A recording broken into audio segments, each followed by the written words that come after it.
దేవునికి స్తోత్రం. ప్రభునామంలో మీ అందరికీ వందనాలు. ఈరోజు ఆదికాండము 2వ అధ్యాయాన్ని గమనిద్దాం. అందులో ఉన్నటువంటి విషయాలను క్షుణ్ణంగా పరిశీలన చేద్దాం. మొదటి అధ్యాయంలో దేవుడు చేసినటువంటి అద్భుతమైనటువంటి కార్యాన్ని బట్టి దేవుని స్తుతించాలి. మొదటి అధ్యాయంలో దేవుడు తన ఆలోచన చొప్పున, తన ప్రణాళిక చొప్పున మరి సృష్టిని అంతటిని కూడా 6 దినాలలో సంపూర్తి చేసి 7వ దినాన్ని పరిశుద్ధమైనటువంటి దినంగా దేవుడు మనకు అనుగ్రహించాడు. దేవునికి స్తోత్రం కలుగును గాక. 7వ దినాన్ని ఆశీర్వదించి మన కొరకు మరి ఒక ఆశీర్వాదకరమైనటువంటి దినంగా దేవుడు ఉంచాడు. ఈ భూమిని సేద్యం చేయడానికి భూమి మీద వాన కురవలేదు కనుక మరి దేవుడు నేల మట్టిని తీసుకొని నరుని సృజించాడు. నేల మట్టిని తీసుకొని ఒక మట్టిని తీసుకొని బొమ్మగా చేసి ఆ బొమ్మ నాసికా రంధ్రములలో జీవ వాయువును ఊదగా నరుడు జీవాత్మ ఆయనని బైబిల్ గ్రంథంలో రాయబడి ఉంది. దేవుని యొక్క ప్రాణాన్ని ఆ యొక్క బొమ్మకు పోసి మనిషి రూపాన్ని చేసి మనిషిగా తయారు చేశాడు. నిజంగా ఎంత గొప్ప దేవుడు, మనము పూజిస్తున్నటువంటి దేవుడు. అలాగే తూర్పు దిక్కున ఆ మానవుని కోసము మరి ఏదైనా తోట వేసి తనకు ఆదాము అనే పేరు పెట్టాడు. ఆదాము అనే పేరు పెట్టి మరి ఈ యొక్క ఏదైనా తోటను సేద్యం చేయడానికి, జాగ్రత్తగా చూసుకోవడానికి మిమ్మల్ని ఇందులో ఉంచుతున్నానని దేవుడు ఆదాముతో ప్రతి దినము కూడా మాట్లాడుతూ వస్తూ ఉంటున్నాడు. ప్రియులారా, నిజంగా మరి ఆదాము తనకు కావలసినటువంటి సమస్తాన్ని ఆ ఏదైనా తోటలో ఉంచాడు.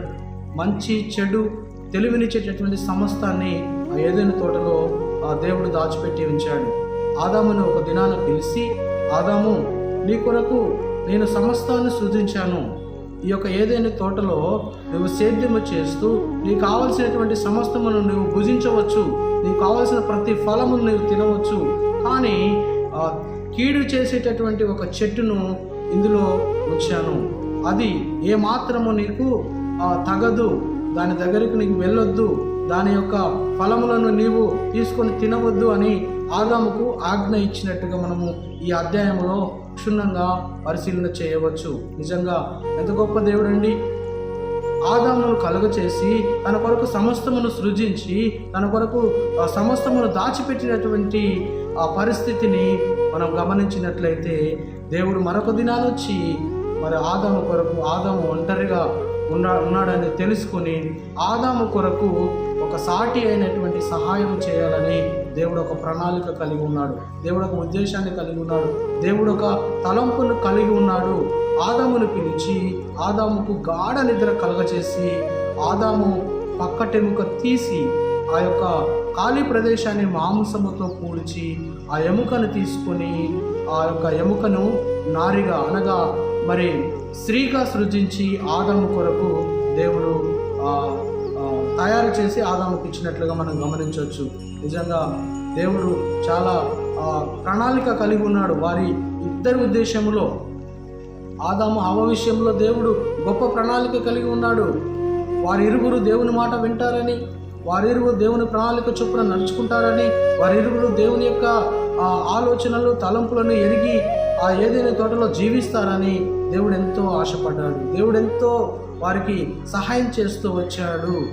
మరి వారిరువురు కూడా మరి ప్రశాంతముగా ఏదైనా తోటలో నివాసము చేస్తూ ఉంటూ ఉన్నారు. ప్రియులారా, నిజంగా ఆ కింది లాస్ట్ చివరి వచనాలను చూసినట్లయితే వారిరువురు ఏక శరీరులు అయ్యారు. వారిరువురు వారి యొక్క దిగంబరత్వాన్ని కూడా గుర్తించలేనటువంటి పరిస్థితుల్లో ఉన్నారు. వారిరువురు ఏకమయ్యారు కనుక మనిషి ఈనాడు తల్లిదండ్రులను విడిచి వారు ఏక శరీరులుగా పిలువబడతా ఉన్నారు. భార్యను ఎత్తుకుంటారని ఆ యొక్క లేఖనాల్లో వ్రాయబడి ఉంది. ప్రియులారా, దేవుడు ఈ యొక్క 2వ అధ్యాయంలో ఆదాముకు ఇచ్చినటువంటి గొప్ప ఆజ్ఞ, మరి ఆ యొక్క ఆజ్ఞను ఆదాము ఏ రీతిగా మరి దాన్ని యూజ్ చేసుకున్నాడో, దాన్ని పాటించాడో 3వ అధ్యాయంలో మనం తెలుసుకున్నాం. ఈ మాటలను బట్టి దేవుని స్తుతిస్తూ, దేవుడు చేసినటువంటి కార్యాన్ని బట్టి దేవుని స్తుతిస్తూ, ఈ కొద్ది మాటలను నేను ముగిస్తూ ఉంటున్నాను. దేవునికి స్తోత్రం కలుగును గాక.